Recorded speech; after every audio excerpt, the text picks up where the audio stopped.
खूप सुंदर भाव आहे तुकोबारांच्या चरित्रातला, वाचा. 3 वर्ष सांगितलं मी म्हणून जरा बाजूला आलो. तुकोबारांचं चरित्र इतकं सुंदर आहे. महाराजांच्या चरित्रातले काही प्रसंग महाराज जागे करताना दिसतात. तुकोबाराय मोठे जागीरदार होते, जमीनदार होते. तुकशेट म्हणायचे तुकोबारांना, तुकशेट वाचनात वाङ्मय त्या चरित्र. 14 गावची महाजनकी होती. तुकोबाराय देहूत मिरची पिकवायचे आणि विकायला मुंबईला न्यायचे. इतका मोठा व्यापार होता तुकोबारांचा या महाराष्ट्रात. कास्तकार ओरिजिनल हाडामासाचे शेतकरी होते महाराज. ते तुकोबारांचं सगळं संपलन महाराज भजनाला जायचे. तेव्हाही भजन होतं, पण आता प्रमाण वाढलं होतं, वैराग्य झालं होतं महाराजांना. सिद्ध अवस्थेवरती तुकोबाराय आरूढ झाले होते. साधक दशेवरून सिद्धतेकडे प्रवास चाललेला होता तुकोबारांचा. तुकोबाराय एका शेळेवर बसलेले तिथं भजन करताय आणि त्या शेताचा मालक ज्या शेळेवर बसलेले, ती शेळा एकाच्या शेताच्या बांधावर होती. त्या शेताचा मालक आला तुकोबारांना पाहतो. तुकशेट काय भजन करताय तुकशेट? हो भजन चाललंय. बरं बरं बरं. ही ज्वारी लावली बरं का आम्ही, दाणे मीच लावले. चांगलं आहे ना पीक? चांगलं आहे तुकशेट म्हटलंय. दाणे पडायला लागले त्यात आता आठवड्याभरात दाणे पडतात. तुकशेट ऐकाल का माझं? काय बोला ना मालक. महिनाभर भजन करा आमच्या बांधावर, या शेडेवर बसून, या दगडावर बसा, तुम्हाला अर्धा मन दाणे देईल मी. तुमच्या लेकरांना काही खायला नाही म्हणे. खरंय नाहीच आहे काही. मग घेऊन जा अर्धा मन दाणे, तयार झाले देईल, पण महिनाभर भजन इथं करतो. आमची बायको म्हणते तुम्ही प्रपंचाकरता काही करत नाही, भजनही होईल आणि प्रपंचही होईल. माझी पोरगी मोठी झाली भागीरथी, लेकरांना खायला लागतं. बरं बरं. बसले होत तुकोबाराय भजनाला. अर्धा मन दाणे त्यानंच कबूल केले. ते एक मन कर असं सुद्धा महाराजांनी म्हटलं. बरं जा बस. भजन चाललेलं. भागीरथी आली तुकोबारायांना म्हणते बाबा घरी चला, आई बोलावते.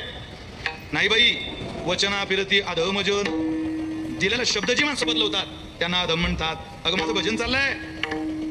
भजन माझं भजन, मी नाही येऊ शकत घरी. बाबा चला घरी, आई बोलत नाही. आता महिनाभर तू माझं जेवण इथं. भागीरथी घरी गेल्या आणि जिजाबाईला सांगितलं. डोळ्याला धारा लागल्या की सगळं संपल्यावर का होईना पण मालकाला जाग आली.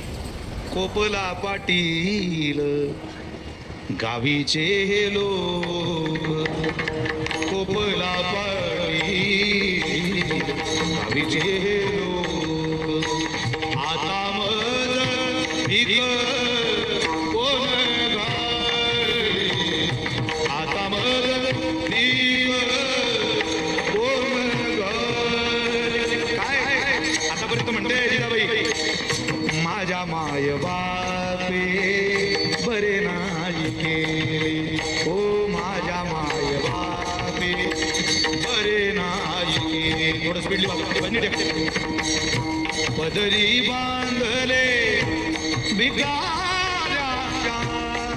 काय तिथे फुटकाची विना त्याला दोन तार, गरियेर झार पंढरीच्या. झार करतोय पंढरी. दुष्काळी हाटीला द्रव्य नेला मान. वा वा वा. दुष्काळी हाटीला हाटीला द्रव्य नेला मान. श्री अन्न करिता मेली, श्री अन्न अन्न करिता मेली. आहे देवा तुझा माझा, अरे बैला रे. देवा तुझा माझा, अरे बैला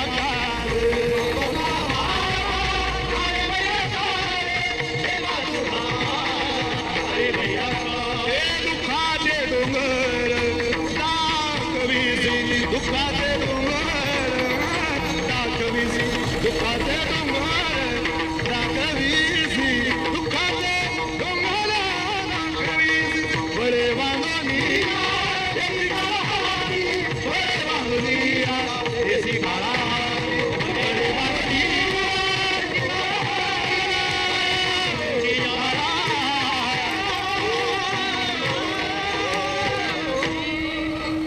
सगळं संपलं करा तरी भजन चाललंय. दाणे यायला लागले. ऐका ऐका, तुम्ही खरंच बोर नाही झाले अजून. त्या दाण्यांमध्ये, त्या कंसांमध्ये काय दाणे यायला लागले ज्वारीचे. आता जसे दाणे वाढले तसे पाखरे वाढले. ते पाखरं वाढल्यावर तुकशेट म्हणायचे या या बसा खा. कारण पाखरच राखायला थांबले होते नाही. लोक हसायचे ना. आता इतका चांगला राखणदार भेटल्यावर कोणते पाखरं एकटे येतील, त्या पाखरांनी सगळे सोयरे बोलावले त्यांचे. या या सगळी पाखरं खायला लागली. दुपार झाली की तुकोबरांनी म्हणावं, जा रे बाबो, जा रे पाण्यावर जा, पाणी पिऊन या. सायंकाळ झाली की घराला जावं. कोणीतरी चित्रपटातलं गाणं फार चांगलं आहे, संध्याकाळी पक्षी घरट्याकडे जातात असं म्हणतात. त्या शब्दाचा भाव खूप चांगला आहे. जुनी चित्रपटातली गाणी त्याचा भाव घ्या फक्त, किती गोड आहे. काय की भावगीत बघा किती सुंदर. माय मंदिर हालले लागे कळस फुटाया, आज घायाळ पक्षी जाई पिलाना भेटाया. तिनं बांधल घरट दिला विसावा निवारा, तिनं बांधल घरट दिला विसावा निवारा. घेऊन या पंखा खाली भरविला मुखी जारा, घेऊन या पंखा खाली भरविला मुखी जारा. ओढ रक्ताला लागली लागे कळस फुटाया, आज घायाळ पक्षी जाई पिलाना भेटाया, आज घायाळ पक्षी जाई पिलाना भेटाया, जाई पिलाना भेटाया, जाई पिलाना भेटाया. त्यांचा प्रपंच तो पाखराने प्रपंच शिकला. जशी एखादी पक्षी, एखादी स्त्री घरट थाटते ना, पक्षीन सुद्धा घरट थाटते. तिचं घर, तिचा प्रपंचच येतो.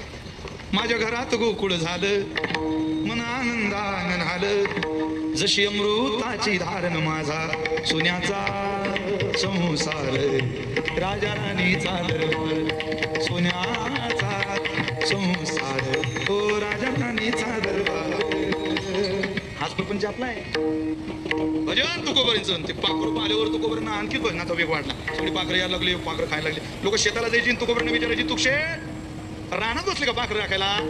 तुक्षे म्हटलं, तुम्हाला वेळ आहे का? म्हटले आहे ना. मग पाहा ना या पाखरांकडे. काय पक्षी अंगणी उतरती ते का गुंतो निराती. अरे खायला येत आहे पाखरं दुसऱ्याच्या शेतात, पण घरी डबे घेऊन जाते. लागल तेवढं पोटापुरती अन्न, थोडं लागेल तेवढंच घेतात. असं आहे. बरं बरं बरं. आता महिनाभर पाखरांनी ज्वारी खाल्ल्यावर दाना तरी राहिला असेल त्यात. तो जागीरदाराला पुण्यावरून, त्याला वाटलं नंबर 1 ज्वारी आपलीच असेल विरेगावमध्ये, देऊत. त्याची जमीन देऊ ना आपली विरेगावला. तो फेरफटका मारायला गेला, नुसते असे पिशे उभे होते, पिशे कंस. मावचून खाली सोडलं बा त्यांनी तुकोबरांना. काय येत नाही रे म्हणे भजनाशिवाय. म्हणून तो पोरांना पीठ राहिलं नाही घरात. टाळ वाजवतो, देवदेव देवदेव करतो. तुझ्या तर घरात दाना ठेवला नाही, आमच्या वाटेचं आमच्या पोरांच्या पुढचं ताट हिसकवून घेतलं. अरे दुसरा राखणदार ठेवला असता तर ज्वारी उतरली असती. किती मेहनत केली, किती खर्च केला, किती कष्ट केले. फक्त पिसे कंस उभे, दाना राहिला नाही, पाखरांकडे दुर्लक्ष केलं. ओढतच एक शब्द. आता तुकोबरांना भांडणच येत नाही तर काय भांडतील. ओढतच आणलं कोणाला? हा तुकोबरांना. कुठं आणलं? पाटील कुलकर्णी बैसले जाणाला घेऊन तया ठाया. घेऊन आले तिथं. पण तुकोबरांना दिवाणखान्यात त्या पंचांनी बसवलं. सांगितलं, महाराज दाणे गेले म्हणे याचे तुमच्यामुळे. खरं आहे. किती होते? किती झाले असते बाबा? तो म्हटलं 2 खंड्या झाले असते. तुकोबरांना विचारलं, तुक्षेट खरंच झाले असते का 2 खंड्या? तुक्षेट म्हटले, खोटं बोलताय, कमीत कमी 4 खंड्या धान्य झालं असतं. म्हणजे तुकोबरांना वाचवायचा प्रयत्न केला तरी महाराज स्वतः अडकायचे. महाराज आता तुम्ही त्याला 2 खंड्याद्वारी भरून दिली पाहिजे. देतो. कागद लिहिला, मोडीत सही केली. मोडीत तुकोबरांनी पंचानं कागद घेतला. आणि पंच म्हटली, इतके पाखरं दाणे खातील कसे? चला बरं एकदा शेतात. शिरेगावकर ते पंच पाटील कुलकर्णी बैसले जाण जिथून बसले होते तिथून उठले. तुकोबरांना सोबत घेतलं, शेताच्या मालकाला सोबत घेतलं, बाहेर गेले. पाहिलं प्रत्येक कंसामध्ये माझा जगाचा मालक येऊन नातवत होता. कंस तुडुंब दाण्याने भरली होती. सुखाचीच राशी पांडुरंग. आता तो शेतकरी म्हटला, हा कागद फाडून टाका, माझ्या शेतातले दाणे मी तयार करतो. तसं नाही होणार बाबा. धान्य तयार केलं, ते झालं 17 खंड्या. 2 खंड्या शेतमालकाला दिलं. उरलेल्या 15 खंड्या धान्याचं काय करायचं? तुकोबरांनी म्हणावं तिथे, आता नकारे भाई नकारे, आई गाठी ती लुटवू लोकारे. आता जागा रे भाई जागा. मला याचं काही काम नाही, तुम्ही लुटून टाका ते लोकांना. नाही महाराज, ते धान्य पुण्याला विकलं. धन्य देहू गाव, पुण्यभूमी ठाव, ते नांदे देव पांडुरंग. जे देहूमध्ये तुकोबरांच्या वाड्यातलं मंदिर आहे ना, ते धान्य विकून तुकोबरांच्या घरचं मंदिर बांधलं. अशी चरित्रामध्ये कथा आहे.